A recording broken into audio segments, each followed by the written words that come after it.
You wanted the best. You've got the best podcast. The hottest podcast in the world. The Chris Voss Show, the preeminent podcast with guests so smart you may experience serious brain bleed. The CEOs, authors, thought leaders, visionaries, and motivators. Get ready. Strap yourself in. Keep your hands, arms, and legs inside the vehicle at all times, because you're about to go on a monster education roller coaster with your brain. Now, here's your host, Chris Voss. Hi, this is Voss here from the ChrisVossShow.com. There you go. When the Iron Lady sings, ladies and gentlemen, that's when you know it's rolling. I don't know what that means. It's rolling? I never said that at the beginning of the show. Welcome to the big show, my family and friends. The Chris Voss Show is a family that loves you but doesn't judge you. So always remember that. You always have a place here. You always have a home. You always have a family. You're never alone with the Chris Voss Show because we stalk you night and day with 4 new shows every weekday and 15 to 20 shows a week. So if you're still lonely after spending all that time with me and the amazing guests and brilliant minds that come on this show, I don't know, you can pay me extra to hang out with you, but it's going to cost you a lot. But there's an OnlyFans for that. No, there's not. Anyway, guys, we have an amazing gentleman on the show today. And as always, we bring you the smartest minds. But people are going to write me and be like, what's that OnlyFans thing? It's not real. It's a joke, people. It's a callback joke for the show. We have Timothy Poore on the show today. He works in the dark underbelly of healthcare, in the shadows of the happiest place on earth. Is this a Dylan song? What's going on here? We're going to find out. That's the whole part of what we do here in the Chris Voss Show, is we find out what's going on. Tim Poore is a seasoned healthcare executive. He's been a transformative force in the industry since 2019, when he took the reins as CEO of ATP Healthcare. In his role, Tim leads a dedicated team that assists families, patients, and hospitals in navigating the complex landscape of healthcare placements for challenging cases. Before helming ATP Healthcare, Tim demonstrated his expertise in the healthcare sector as part of an investment group. There he played a pivotal role in identifying and optimizing post-acute care properties for purchase, strategically increasing their census post-acquisition, and his extensive experience includes several years in the dynamic fields of home care and hospice. Currently at the forefront of innovation, he's co-founded a company that's developed an AI platform. We've gotten to love AI. We'll be talking about that today. This groundbreaking technology guides hospitals and post-acute providers into optimizing patient recovery, showcasing Tim's commitment to advancing healthcare solutions. Welcome to the show, Tim. How are you? I'm doing great today. How are you doing? I am doing excellent. It's wonderful to have you on the show. Give us your .com so people can find you on the interwebs. Yeah, it's going to be really easy. It's going to be atphealthcare.com. There you go. So give us a 30,000 overview of what you guys do there, Timothy. So if you're listening to the Chris Voss Show and you do have a brain bleed and you end up in the hospital, and the hospital is having a very challenging time trying to find a appropriate discharge location for you, often keep our name in mind, but often the hospital will contact us, so they'll reach out to us and ask for our consultation or our assistance and managing or trying to find a placement option for you. But in addition, we generally stick around with the patient. We're working with the hospital. We'll generally stick around for about 6 months with that patient, kind of mitigating those issues forward for them. So we're not kind of like just saying, hey, we found you a spot, good luck. There's a lot of issues that have to be taken care of on that back end also. We do work with families additionally, and it's regarding like insurance issues or something like that. We'll provide a consultation or point them in a direction of what they need to be doing as far as to resolve those issues or even placement issues. So unfortunately, it's not what we woke up in the morning wanting to do, but it sort of happened. Kind of going back in 2019, I worked for, like I said, an investment group. I left them, and I actually wanted to work with primary care physicians, kind of helping them stay independent. And but I would get a phone call from a hospital saying, "Hey, we got this patient here. Can you kind of take a look at what's going on?" I would say, well, okay, all right, we'll have an agreement with them, like a BAA, and we can share information. We're not breaking the law. We're not going to wear orange. And we give our advice and say, hey, this might be a discharge location for this patient, and that sort of stuff. And then finally got to a point where this one director of care management for a pretty large hospital system said, "You should charge for this." And Wow. usually when a customer says you should charge, that's not a bad thing. And Sure. we kind of like looked at different payer models and try to find something that works.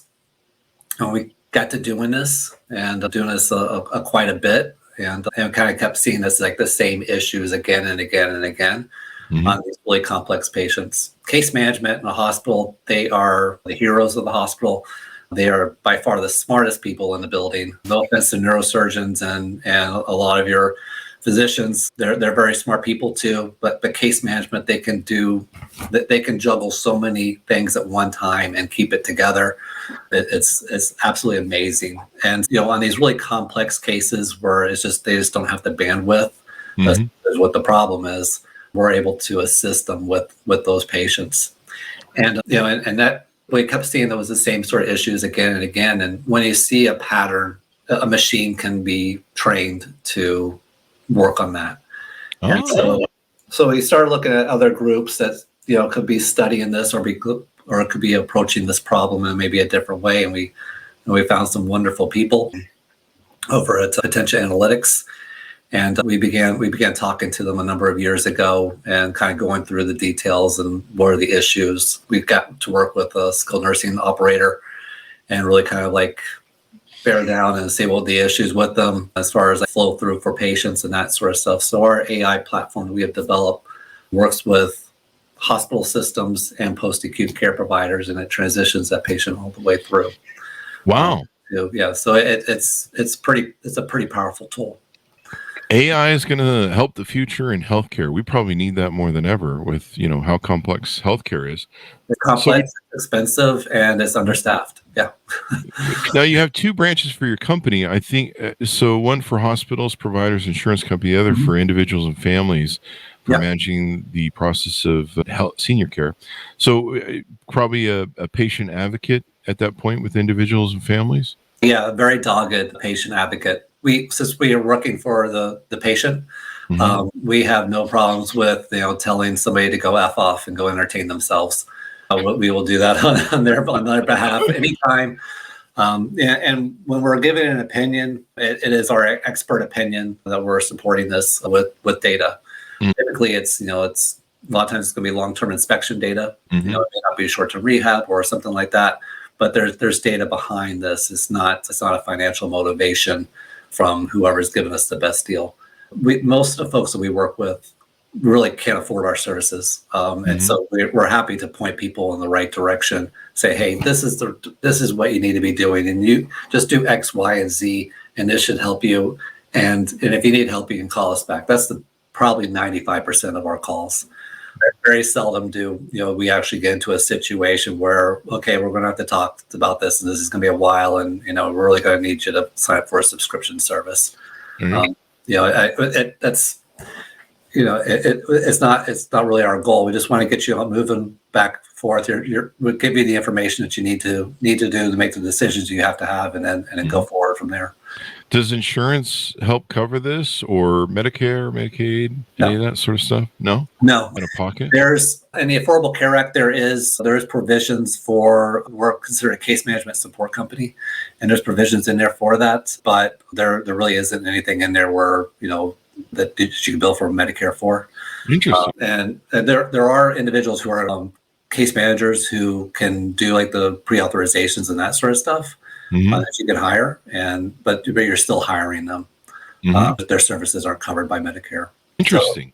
So, but there are provisions in the ACA for that. It's just that it's going to be a number of years before that's pulled through. But okay. So give us a little bit of information on you. I mean, give us your hero's journey, your story, how you got into this business, how you became a CEO, your entrepreneurial journey, if you will. Tell us a little bit about your background.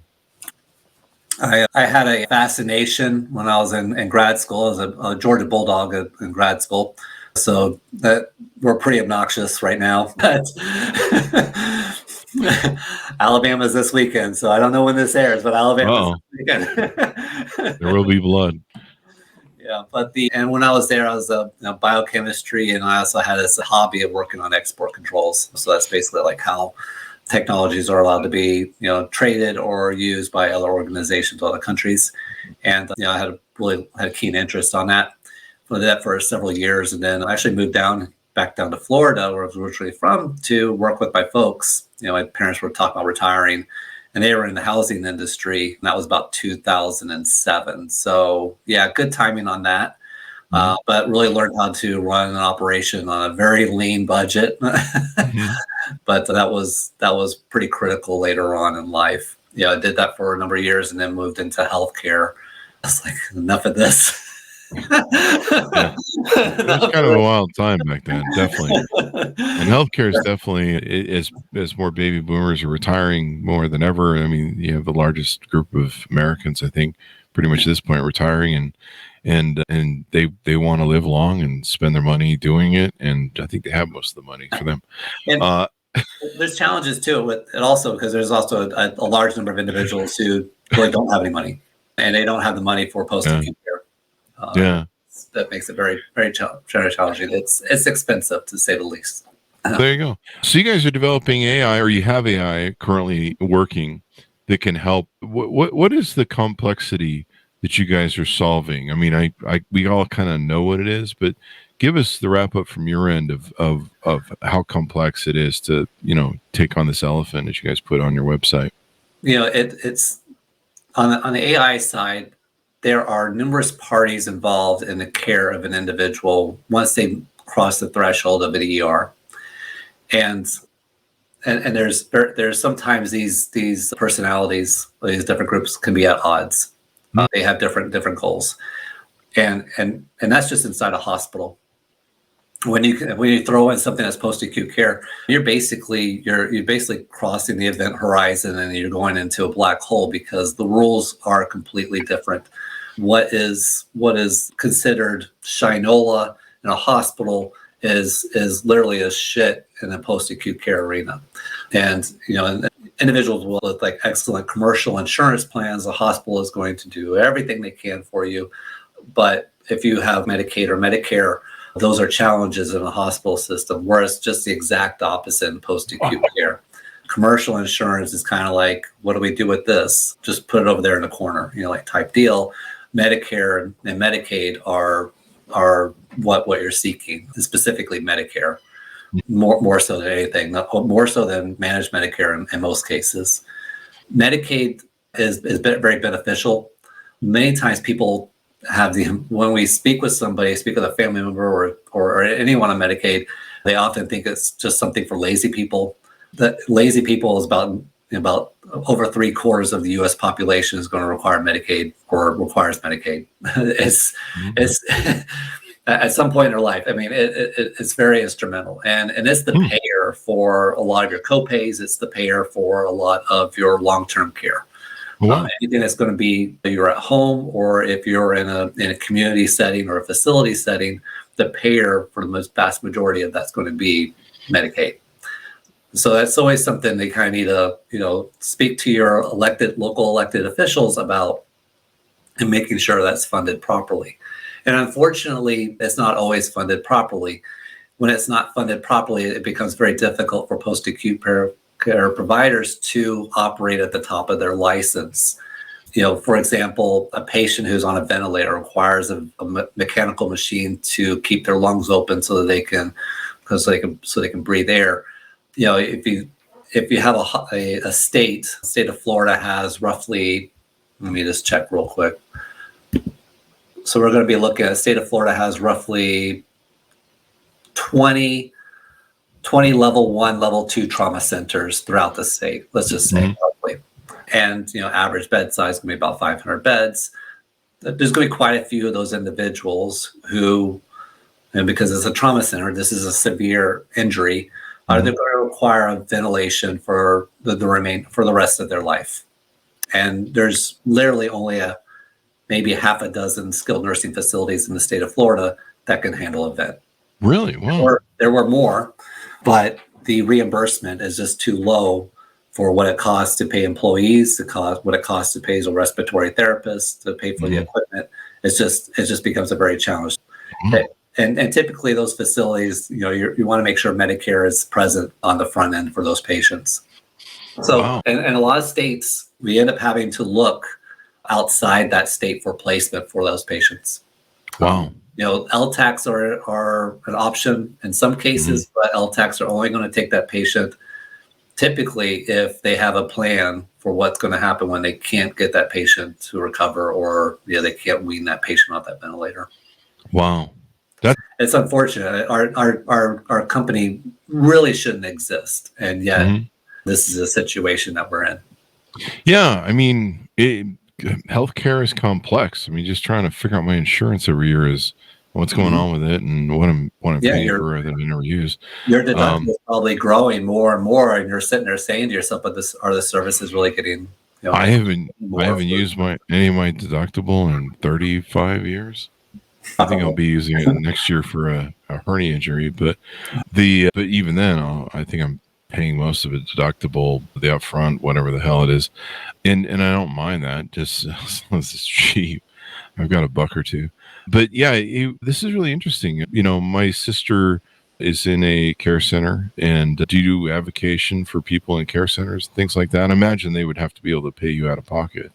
No, I mean, if someone reaches out to us and they are having an issue, well, you got to try to help them, at least point them in the right direction, and say, it doesn't. If you have that knowledge, you should try to do something with it. Yeah, I know that just having people advocate for people that can't sometimes advocate for themselves, either because of their health condition, dementia. That's what she deals with, dementia, so she can't advocate for herself. And then the healthcare systems, at least from what I've gathered, seem so stressed anyway between having a workforce. Evidently one of the things that COVID did, and one of the problems that we're having, with the way insurance companies pay or don't pay or take forever to pay, that a lot of doctors are just like, fuck this, we're out. We're going to go, I don't know, do real estate. Direct primary care. Yeah. And, and a lot of younger people are just not that interested. They're more interested in becoming TikTok influencers.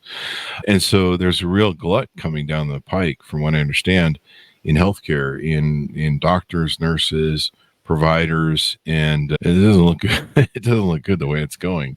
You look around at the facilities and the hospitals, and you see who's there, and those people, they want to be there.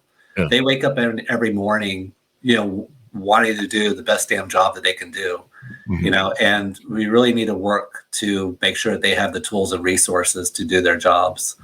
Those of us who, listen, I can't take care of a patient, but I can press a button, and I can press the shit out of that button. Okay. Do you need me to send an email? I can draft you an email like nobody's business, especially with ChatGPT 4, right? But I mean, that we have to put a little bit more of a focus on, okay, we need to get these resources for these individuals who are doing the work, right? That's because they want to be there. There's a lot of other things that these folks could be doing. They're very smart people. So for those people listening, who's your target audience? How much do they need? Do they need a certain amount of cash or net worth? Do they need to be on Medicare or Medicaid or have their own cash? Or if they want to invest in an AI platform, that's one thing, right? That's one way to do it. Right.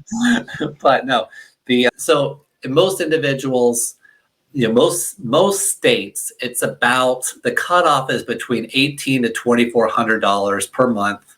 If you're making more than that, you might have some challenges getting Medicaid. Okay? If you're under that for most states, and when I say most states, I'm talking about nearly all 50, you're gonna qualify for Medicaid pretty much A-okay. And that would be something that's you would want to consider, because that's going to be, at the end of the day, that's going to be your payer. And even, and if you're not of age for disability or for Medicare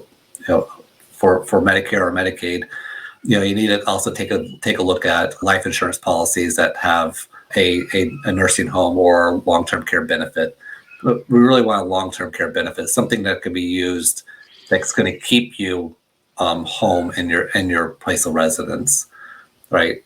Those are the types of things that you really want to have set up, and that's the first thing I tell everybody that contacts us. So if you can get through that first part and you still need to contact us, then by sure you can contact us, not a problem. But we're pretty reasonable on the price.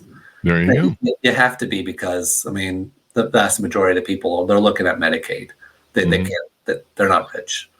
Yeah, it's crazy what's going on in this country between everything else and the laws and healthcare. Now, does the AI work largely more with the hospitals, providers, insurance companies? Or you're trying to juggle all those? It's basically the world's greatest full-time employee for a hospital and post-acute care provider.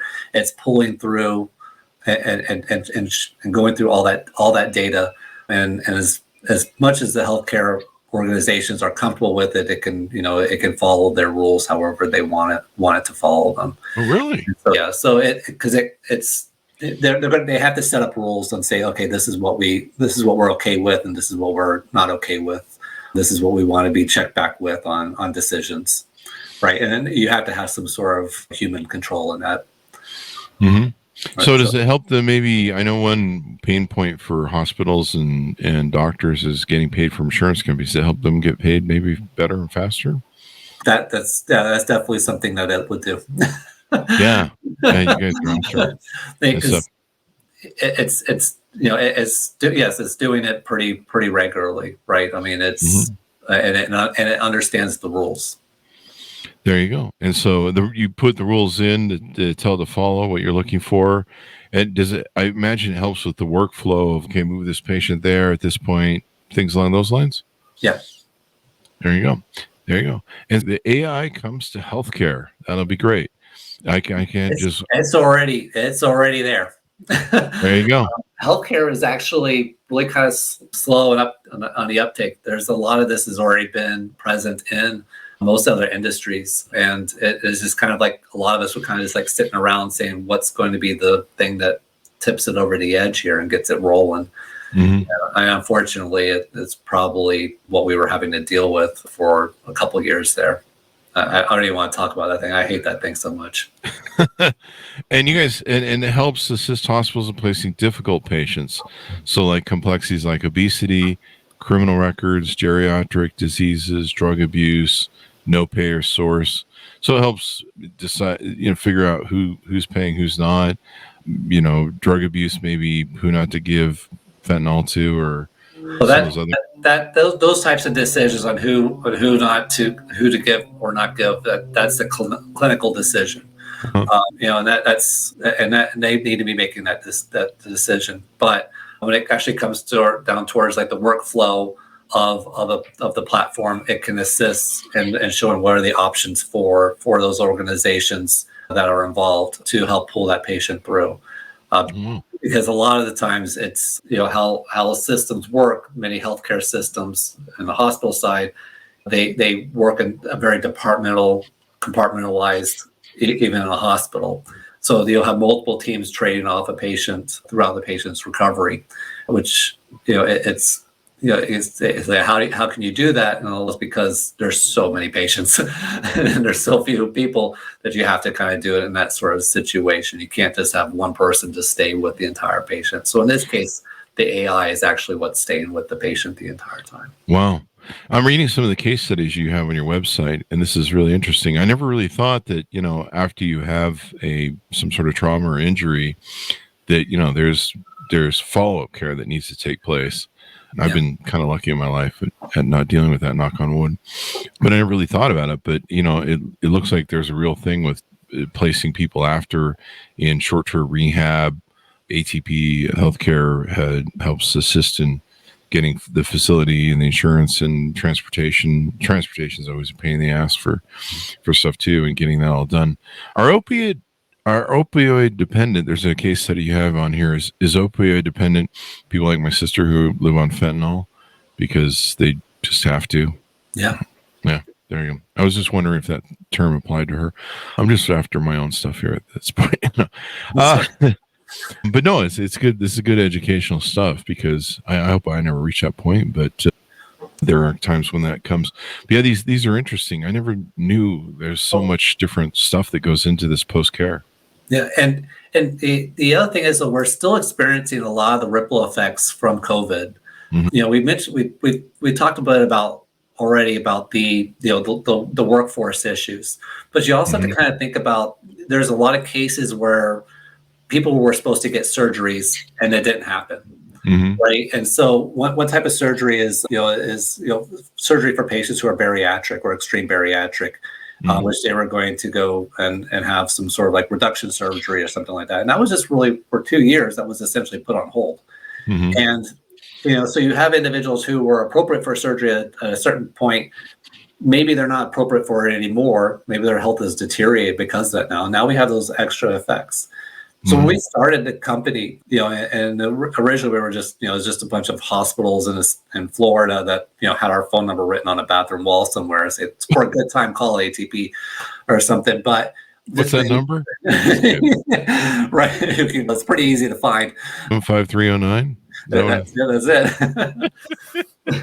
But, we had one patient that was 600 pounds back in 2019. Wow. But by the end of 2022, heading into 2023, but at the end of 22, we had over 24 cases in the same area, right? So, and those are individuals who are requiring nursing home placement, and they are considered extreme bariatric. And so, like, COVID really, I said it, but it really wreaked a lot of havoc and not directly. So we're going to see some of these like ripple effects from this for quite a while. Workforce is going to be one issue, but also just the strain on individuals in healthcare that needed care that it placed on them also. And then long COVID. My sister has long COVID. She had it 4 times in the care facility. And I'm surprised she isn't up to 5 or 6 at this point, but there's still time. In fact, they just locked down the thing again. Long COVID, I have friends suffering from long COVID. It's no joke. People tell me COVID's, just some made up lie. I just about want to pop them in the face. So if you see the suffering they're going through, it's not cool. And near as I can tell from some of my friends that have long COVID, especially my sister, it's probably taken 10 years off their life. They're probably going to die 10 years earlier.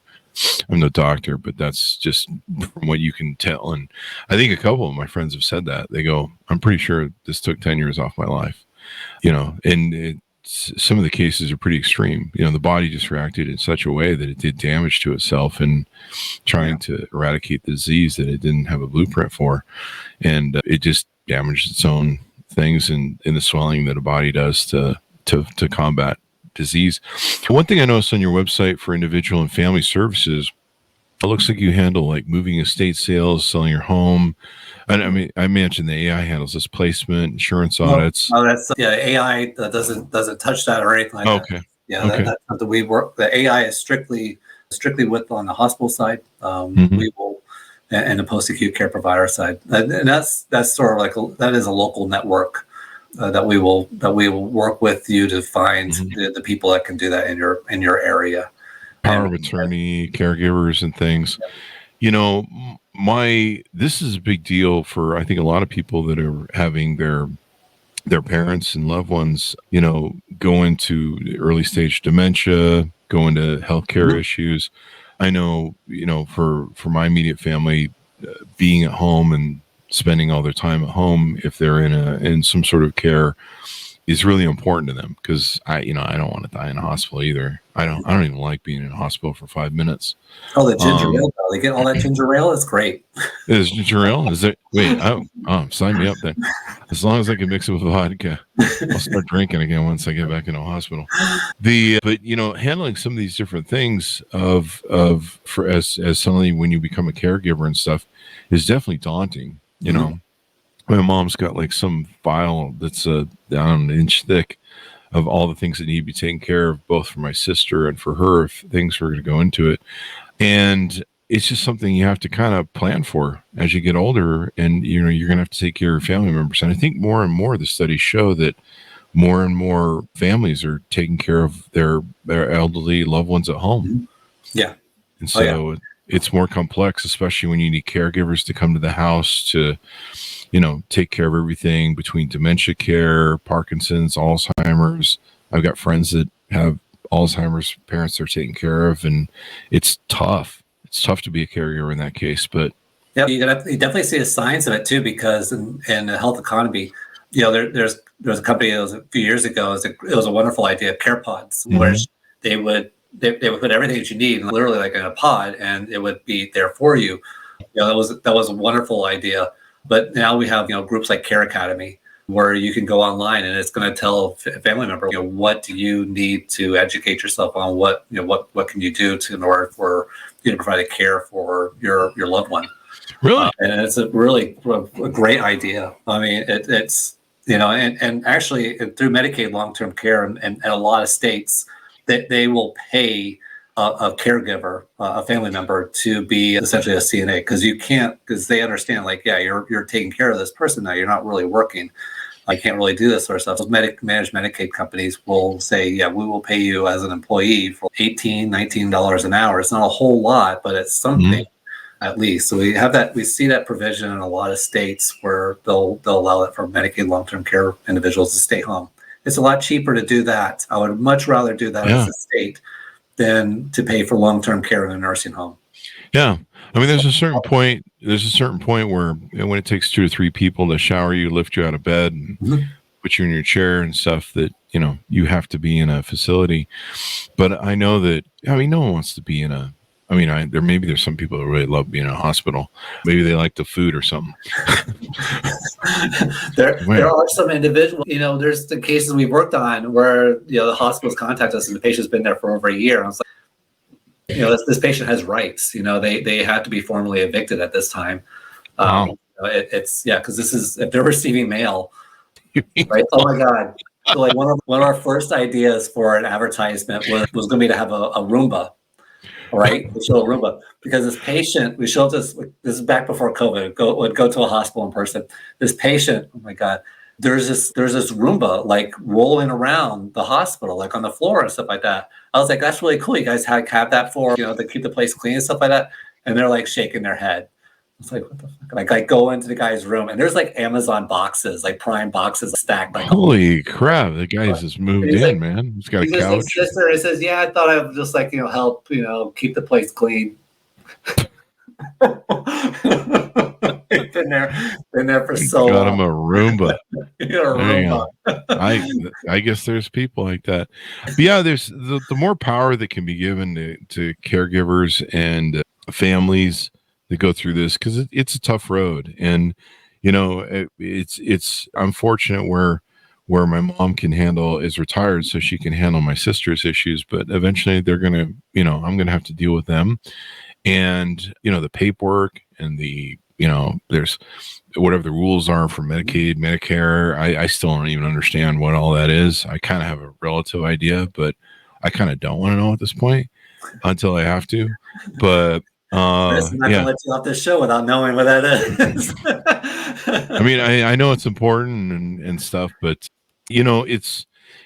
someday I'm gonna have to navigate all this stuff. And if there's something that can make that definitely easier and help me advocate, because I've seen the importance of if you don't have someone advocating, like I can tell you, if you have a loved one in a care center, you need to visit them on a, if not daily, like bi-weekly or weekly basis to check on their care. It's extraordinary, some of the abuses that go on in care centers. So I oversaw facilities and our buildings, unfortunately, the vast majority of the residents didn't have anybody visiting them ever. Yeah. And it's very troubling. I might think to myself, like, I'm the freaking, the business development guy. And I'm the one that's sitting here with the patient, with this guy here in the ICU, who's a resident, and the family. They're nowhere, like type deal, not involved in it and all. They're like, let us know when he passes. Like, really, Jesus. It's like that. Yeah. And so a lot of times the folks in nursing homes, I don't think a lot of people realize that that's their family. It's Mike down the hall. When my father passed away, I had to take a few days off of work, and I came back when the first person that visited me was this gentleman, Mike. And, he just sat with me for a while, and, I love him. I miss him every day. I remember the day he passed away, and it was a lot. Yeah. Yeah. It definitely is. It's a tough thing that people go through, and then on top of the sorrow and pain, like you talk about the loss, you're trying to square that, and then you've got selling the house if that's a factor, Yeah. accounts, their banking, you've got to do the whole estate thing with the state and whatever that is, all that I forget what it's called, the thing where the state figures out how much they're going to take taxes on you, and meanwhile you're just like, hey man, I just lost one of the most important people in my life, and I'm going through grief, and you want to stack all this crap on top of it, so yeah. The some of the case managers are fantastic people when you're in the hospital. That's your best friend. When you're outside the hospital, an elder law attorney, an elder or family law attorney, somebody who can do those trusts, who can do the Medicaid applications, that sort of stuff. I don't know what deal the devil that elder law attorneys made, but when they do a Medicaid application, typically when they're running it through the state, generally it's approved faster and it's right pretty much every time. I don't know what it is. I would highly recommend your listeners at least speak with a good elder law attorney. It doesn't matter if you're years away from it or not. The other thing is, if you're like in that sandwich and you're having to take care of your parents, or you're approaching the age and you have to take care of your parents and you have your kids, you kind of need to lay down the law and just sit there and say, what level of my life am I to sacrifice in order for you to maintain your current standard of living? Mm-hmm. What are we looking at here, right? We actually we offer that conversation. We'll have that with your family, usually free of charge. if it's a mom or a dad that isn't quite getting it, type deal. But that's really a conversation that the kids should be having with their family or something. And just you got to put it down very bluntly. What is it? What does it look like? Where do we have to be at? Do you have to be like in a wheelchair, all the time, and having your diaper changed? What is it?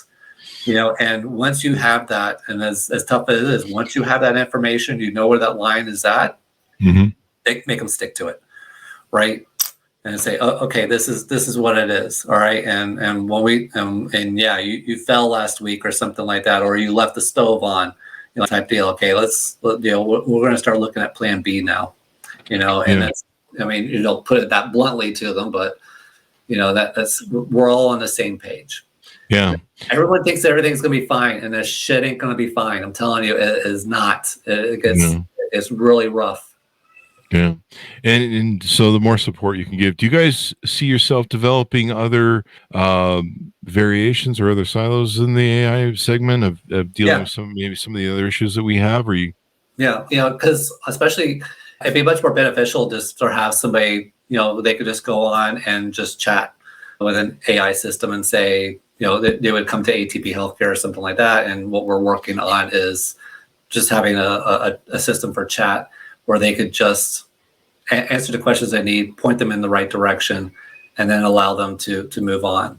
If it's, I need assisted living, recommendations for my 86-year-old grandmother who has X, Y, and Z, having that in place, and it says, okay, this is what you need. These are your options within 25 miles of your zip code, that sort of stuff. And, it's pretty straightforward to do that. What you would want to do is make sure that the system was HIPAA compliant. We're not going to be, anybody's going to be able to scrape information off of it. But the other thing is, though, you also would want to make sure you go one step further and put the families in contact with the appropriate individuals, whether it be an elder law group, whether it be, somebody who works on, Medicaid specifically, or whatever it may be, and that sort of stuff, just so that they have the resources. And also be able to sit there and coach them through if they want to sit there and say, hey, I want to do Medicaid on my own. I don't have the money to afford for a specialist. Say, okay, this is what you're going to need for Medicaid. This is the site, and this is how you need to be answering these questions. Most definitely. I mean, the more, hopefully the AI can just change the whole mode of healthcare and streamline it that's even possible. Yeah, that's something actually we're working on the ATP healthcare side. The AI platform is actually under a new because we are a partnership. But the ATP healthcare is working on that because it's I mean, like I said before earlier, most of the phone calls were just pointing people in the right direction. People are pretty smart. There you go. Mark Billings says, "Nice job, Tim." From your audience, so there you go. He's a good guy. Timothy, give us a final pitch out and .coms where people can find you on the interwebs. Yep. So if you're a hospital patient or even a family member, you have any questions about placement or post-acute care needs, feel free to reach out to us. Just visit us at atphealthcare.com. There you go. Yeah, our fax line is a secure fax line for hospitals. We are on CarePort, and and that makes it pretty easy to communicate with us. Is that one of those HIPAA things where it's secure? I don't want anybody sending me patient information or on our website. Don't do that. No. I tried to get my blood work emailed to me recently, and they were like, "No, I can't do that. We have to hand it to you." I'm like, "Seriously? It's 2023," but I get it. Yeah. There you go. What are you gonna do? I mean, I'm like, is there someone trying to steal my blood work? I don't think they want it. My blood work came out green, and they said I was an alien. So I don't know what that means, but we're looking into it somewhere. It came out queso. Yeah, surprising it doesn't, because I actually eat a lot of queso. I love queso. So there you go. Thank you very much, Tim, for coming on the show. We really appreciate it. Oh, thank you so much for having me. It was a great time. Yeah, great discussion about AI, and man, you give me hope that right before AI kills us and destroys us Terminator style, it can help us save on our health care bills. Yeah, it's going to know where to put us. Put them all in the hospitals. AI will be putting me in a rubber room. I got a special place for you. They'll be putting me in a rubber room. Yeah, I'll be like, put them in a rubber room. One flew over the cuckoo's nest. So thank you, Tim, for coming on the show. Thanks for audience for tuning in. Go to goodreads.com/Chris Voss, LinkedIn.com/Chris Voss. Subscribe to the big LinkedIn newsletter. That thing is crazy in its growth. And also our 130,000 group on LinkedIn. Go to Chris Voss 1 on Tickety Talkety and ChrisVossFacebook.com. Thanks for tuning in. Be good to each other. Stay safe. And we'll see you guys next time.